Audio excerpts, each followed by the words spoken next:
నమస్కారం. మన విద్యా 24/7 ఛానల్కి స్వాగతం. 6వ తరగతి నుంచి 10వ తరగతి వరకు పాఠ్యాంశాలన్నీ తెలుగులోనే స్పష్టంగా, సులభంగా అర్థమయ్యేలా వివరించడం మా ధ్యేయం. స్కూల్ పరీక్షలైనా, ఫైనల్ అసెస్మెంట్స్ అయినా, ఎస్ఎస్సి బోర్డు పరీక్షలైనా మీ విజయాలకి కావాల్సిన పూర్తి మార్గదర్శకత ఇక్కడే లభిస్తుంది. ఇక ఈరోజు పాఠంలోకి వెళ్ళిపోదాం. అందరికీ నమస్కారం. ఈరోజు మనం ఒక అద్భుతమైన ప్రయాణం చేయబోతున్నాం మన ప్రాచీన భారతదేశంలోకి. అసలు అప్పటివాళ్లు ఎలా మాట్లాడేవాళ్లు, వాళ్ల కథలేంటి, వేల సంవత్సరాల క్రితమే వాళ్ళెలాంటి గొప్ప విషయాలు కనిపెట్టారు, వీటన్నిటి గురించి ఇప్పుడు తెలుసుకుందాం. భాష, లిపి మరియు మన గొప్ప గ్రంథాల ప్రపంచంలోకి మీ అందరికీ స్వాగతం. మరి ఈ ప్రయాణంలో మనం ఏమేం చూడబోతున్నామో ఓసారి చూద్దామా? ముందుగా అసలు భాష అంటే ఏంటి, అది ఎలా ఉపయోగపడుతుంది అని తెలుసుకుందాం. ఆ తర్వాత వేల ఏళ్ల నాటి వేదాల గురించి, రామాయణ మహాభారతం లాంటి గొప్ప కథల గురించి మాట్లాడుకుందాం. అక్కడితో ఆగకుండా గణితంలో, వైద్యంలో మనవాళ్లు చేసిన అద్భుతాల గురించి కూడా తెలుసుకుని చివరగా మనం ఏం నేర్చుకున్నామో ఓసారి రివ్యూ చేసుకుందాం. మరింకెందుకు ఆలస్యం, మొదలు పెడదామా? రైట్, మన ప్రయాణం మొదలవుతోంది. మన మనసులో ఉన్న ఆలోచనల్ని, ఫీలింగ్స్ని వేరే వాళ్లకి చెప్పాలంటే మనకు ఏం కావాలి? కరెక్ట్, భాషే కావాలి.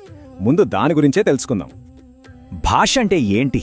అది కేవలం కొన్ని మాటల కూర్పు కాదు, అదొక పవర్ఫుల్ టూల్ లాంటిది. మనం ఆలోచించడానికి, ఫ్రెండ్స్తో మాట్లాడడానికి, భవిష్యత్తు గురించి ప్లాన్ చేసుకోవడానికి, కొత్త విషయాలు సృష్టించడానికి, ఇలా ఒకటేమిటి అన్నింటికీ భాషే ఆధారం. మన చుట్టూ ఉన్న ప్రపంచాన్ని అర్థం చేసుకోవడానికి భాష ఒక తాళం చెవు లాంటిదన్నమాట. మనుషులు మాట్లాడటం మొదలుపెట్టిన చాలా కాలం తర్వాత కానీ రాయటం నేర్చుకోలేదు. మనం మాట్లాడే మాటలను కొన్ని గుర్తుల రూపంలో భద్రపరచడమే రాత లేదా లిపి. ఇప్పుడు మనం పేపర్ మీద పెన్తో రాస్తున్నాం కదా, కానీ ఒకప్పుడు పేపర్ లేదు. మరి వాళ్ళు దేనిమీద రాసేవాళ్ళు? ఊహించండి. అవును, గట్టి రాళ్లపైన, తాటి ఆకులపైన, చివరికి చెట్ల బెరడును కూడా వాడేవాళ్లు. ఇప్పుడు మనం అసలు విషయంలోకి వస్తున్నాం.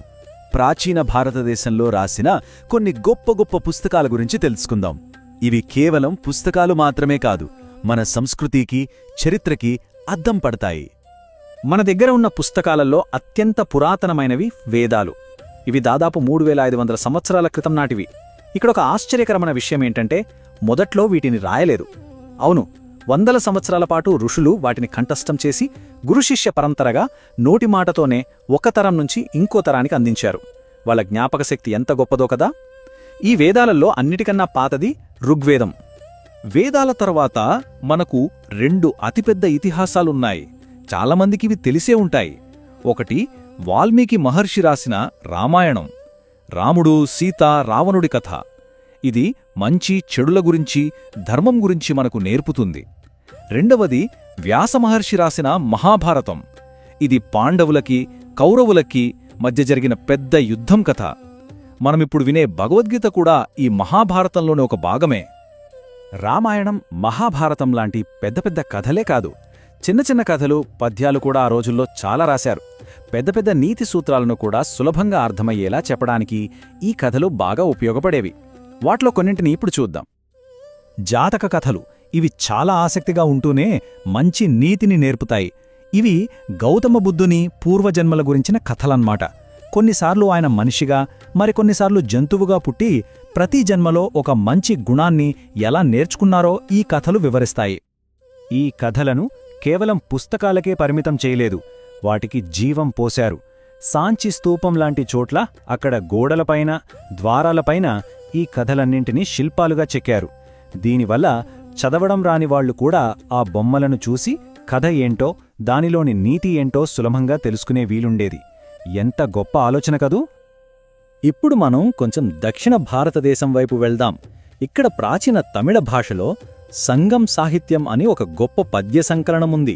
ఈ కవితల్లో వీరుల సాహసాల గురించి, ప్రేమ గురించి, ప్రకృతి అందాల గురించి అద్భుతంగా వర్ణించారు. ఇది దక్షిణ భారత సంస్కృతికి ఒక నిధిలాంటిది. మన ప్రాచీన భారతీయులు కథలు, కవిత్వంలోనే కాదు, సైన్స్లో కూడా అద్భుతాలు చేశారు. వాళ్ళు వైద్యంలో, గణితంలో చేసిన కొన్ని ఆవిష్కరణలు ఈరోజుకి ప్రపంచానికి దారి చూపిస్తున్నాయి. వాటి గురించి ఇప్పుడు తెలుసుకుందాం. మన ఆయుర్వేదానికి పునాదిలాంటివి 2 గొప్ప పుస్తకాలున్నాయి. మొదటిది చరక సంహిత.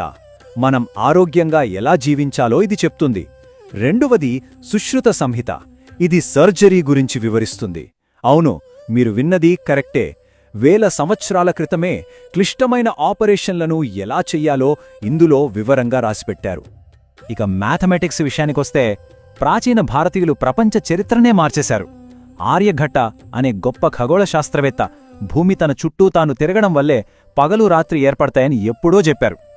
అంతకన్నా ముఖ్యంగా మన వాళ్లు ప్రపంచానికి 2 అద్భుతాలను అందించారు. ఒకటి దశాంశ పద్ధతి అంటే డెసిమల్ సిస్టమ్, రెండవది 0 అంటే 0. ఈరోజు మనం ప్రపంచవ్యాప్తంగా వాడుతున్న నంబర్ సిస్టమ్ వాళ్లు వేసిన పునాదే. 0 ఇది చూడ్డానికి చాలా సింపుల్గా ఉన్నా ఇది ప్రపంచాన్ని మార్చేసిన ఒక విప్లవాత్మక ఆవిష్కరణ. ఒక్కసారి ఆలోచించండి, 0 లేకపోతే మన దగ్గర కంప్యూటర్లుండేవి కావు, పెద్ద పెద్ద లెక్కలుండేవి కావు, చివరికి సైన్స్ కూడా ఇంతగా అభివృద్ధి చెందేది కాదు. భారతదేశం ప్రపంచానికి ఇచ్చిన ఈ శూన్య లేకపోతే ఈరోజు మనం చూస్తున్న టెక్నాలజీ ఏదీ ఉండేది కాదు. సరే, మన ప్రయాణంలో చాలా ఇంట్రెస్టింగ్ విషయాలు తెలుసుకున్నాం కదా. ఇప్పుడు మీ మెమరీకి ఒక చిన్న టెస్ట్. నేను 2 ప్రశ్నలు అడుగుతాను, సమాధానం చెప్పడానికి ట్రై చేయండి. మొదటి ప్రశ్న, జాతక కథలు అంటే ఏంటి?